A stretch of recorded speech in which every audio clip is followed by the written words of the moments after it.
For you, you see it as a lifestyle. You see that you don't need no man to disturb you. You think it's not important. And you start doing something that annoys the Lord. But when there is something you hide yourself in, the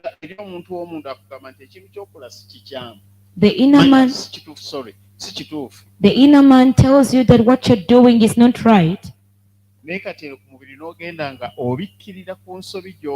But in the physical, you go on covering the mistake you keep on doing.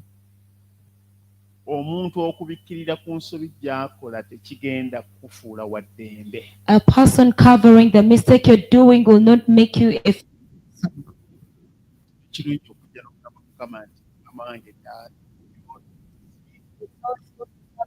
and tell him, Lord, things are messed up. The more you cover up the mistakes you're doing, you lose joy, you lose peace. You feel like there's a person convicting you in your heart, and you're afraid of speaking about it.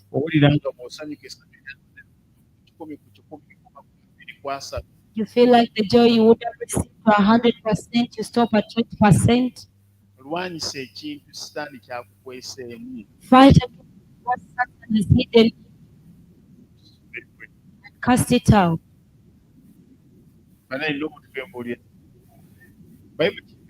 That's what the Bible says. The one who covers his mistake or sin will not see a blessing. Whoever confesses it and lives it. What does the Bible say? Proverbs 28:13.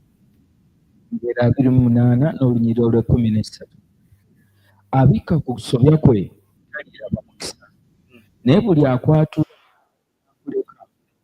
okusaasirwa.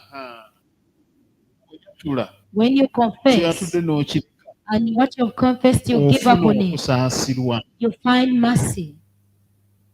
You cannot be free in Christ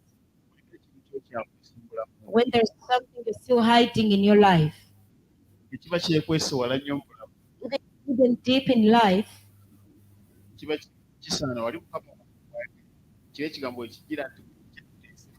that's where this one comes in, that come and we sit together. Isaiah 1:18. Come and we counsel together. I want to tell you, friend, here in church we did not come to fill the tables, the chairs. We sought out a life that can take us where our Jesus Christ is. It's very bad for you to come in church and waste all your time, but when you're not going to be with Jesus, the families hate us, neighbors abused us, at the workplace we're discriminated, and every time you say you're born again, that has to produce fruits. Where did it make you rich? That discrimination. You don't have to stop there along the way. Isaaya essula esooka n'olunyiriri olw'18. Mujje nno tuteese ffembi bw'ayogera Mukama. Ebibi byammwe ne bwe bibanga olugoye olumyufu binaaba byeru ng'omuzira, ne bwe binaatwakaala ng'ebbendera binaabanga ebyoya by'endiga. There's a time ng'olina okujja n'oteesa ne Mukama n'omugamba nti okujjako ng'onnyambye, bw'otonnyambe ensonga eno entutte. When you have to come and reason with the Lord and tell him, if you don't help me with this thing will take me. Abantu tubeera mu Kristo ne tumala ebbanga ddene. People we stay in Christ for a long time. Mu bantu abangi nga tulinga abaakyuka. Amidst the people we are like we are chained. But when we are alone, we are worse than those people who never confess Christ.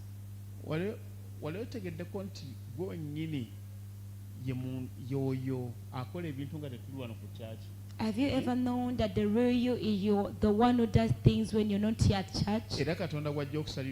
And the one the Lord will judge. Look at yourself while you're at home, in your bedroom. No one is seeing you. No one is seeing you. You're just there alone. That person alone, whatever he does, is the real person that the Lord looks at.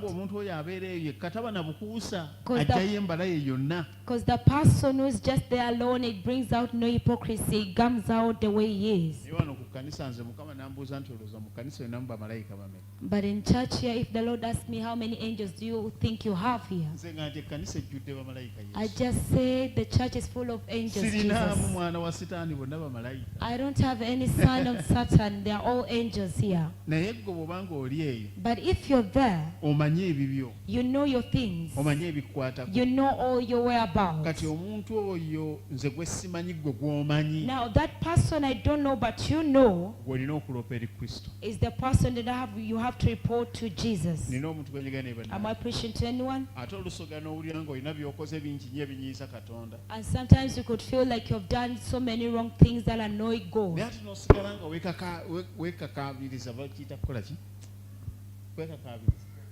But you keep on persisting in the presence of the Lord. And whoever wants to cancel you, you feel like you want to fight against the person. Let me tell you, if there is something that has defeated you, be true with the Lord.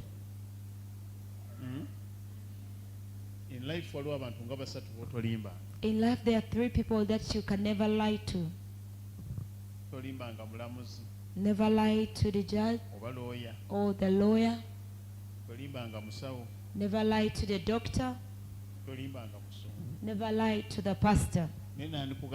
But I would have told you, never lie to God.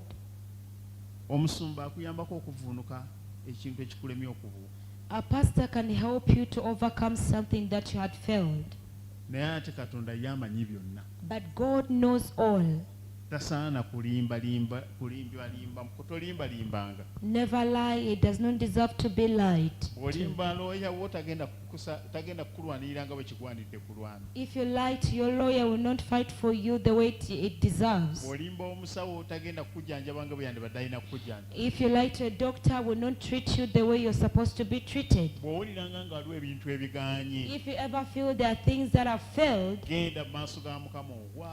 go in the presence of the Lord and fall there. That takes knowledge.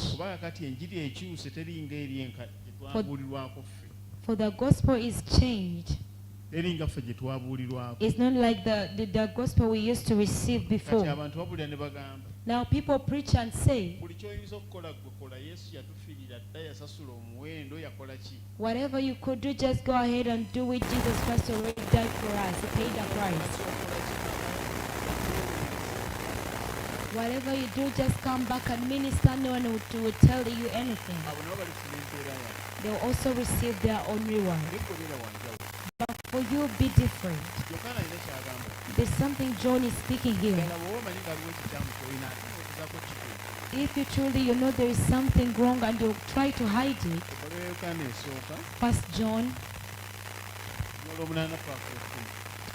1 John chapter 8 verses 8, chapter 1 verses 8 to 9 to 10.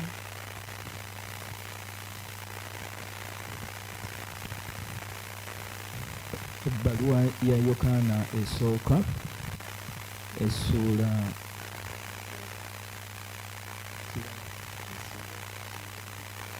esooka n'olunyiriri olw'omunaana. Bwe twogera nga tetulina kibi, twekyamya ffekka, so nga n'amazima tegali mu ffe. Mweyongereyo ku lw'omwenda. Okay. Tuli mu bbaluwa ya Yokaana esooka essuula esooka lunyiriri lwa 8. Bwe twogera nga tetulina kibi twekyamya ffekka so nga n'amazima tegali mu ffe. Bwe twatula ebibi byaffe ye wa mazima era omutuukirivu okutusonyiwa ebibi byaffe n'okutunaazaako byonna ebitali bya butuukirivu. Bwe twogera nga tetwonoonanga tumufuula mulimba so nga n'ekigambo kye tekiri mu ffe. Praise the Lord. That's how John is telling us now. If you want to have peace in Christ, try so much to get rid of the heaviness that the enemy has put upon you. Don't hide things in life. Go and fall before the Lord and tell him, Lord, save me. Save me, O Lord.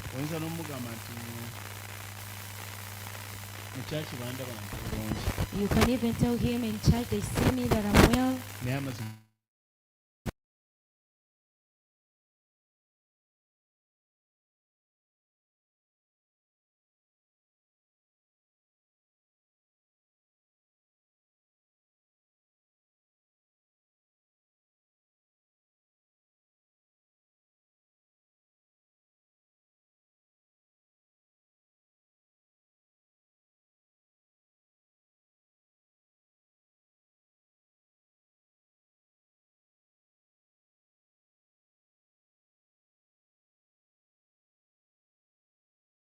But before you go inside the car, there was that pastor. When he has a big book, he first asks you, he said, how did you work upon this issue? I knew.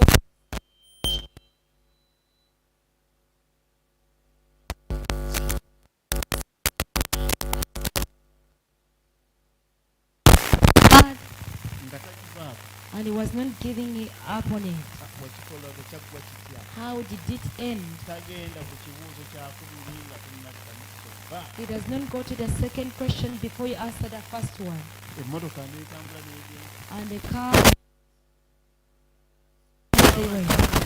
And I told him, I'm leaving here. You clear me up and I go. Let them go. He was speaking softly. Let them go. Stay. And then we put this right first. Let me tell you.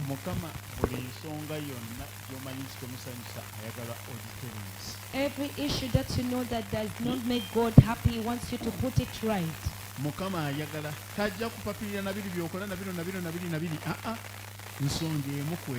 will not come in a hurry.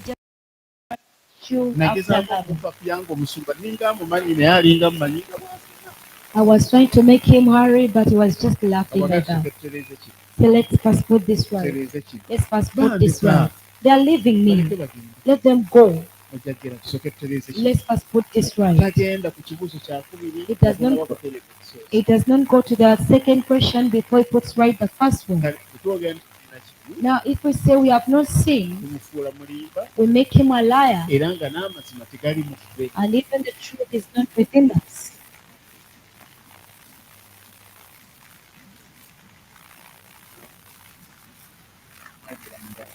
What have you explained?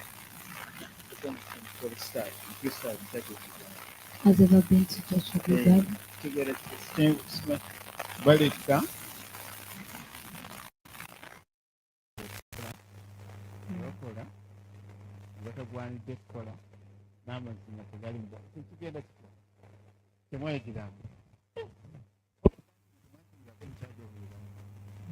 You never had it in Church of Uganda? They live what they're supposed to do, and they do what they're not supposed to do, and so the truth is not within them.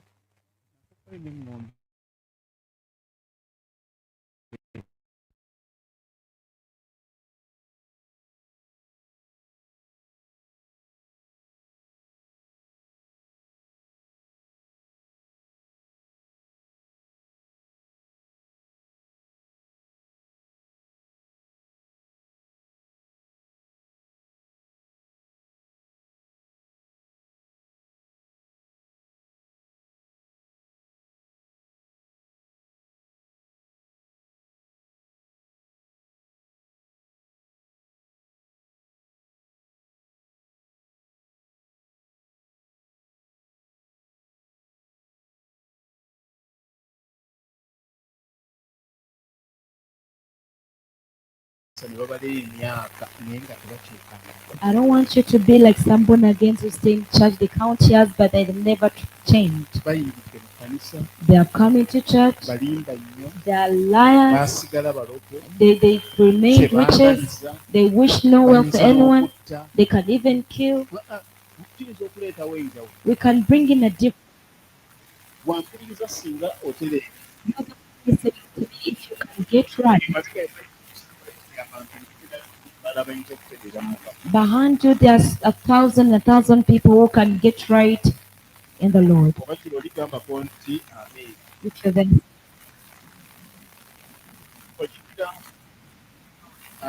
remember Adam and Eve, after making a mistake, they ate of the fruit which the Lord had told them never to taste. When God came unto them to rebuke them, what did they do? Adam, where are you? I heard your voice and I went ahead and hid myself. Why are you hiding? I'm naked. Who told you that you're naked?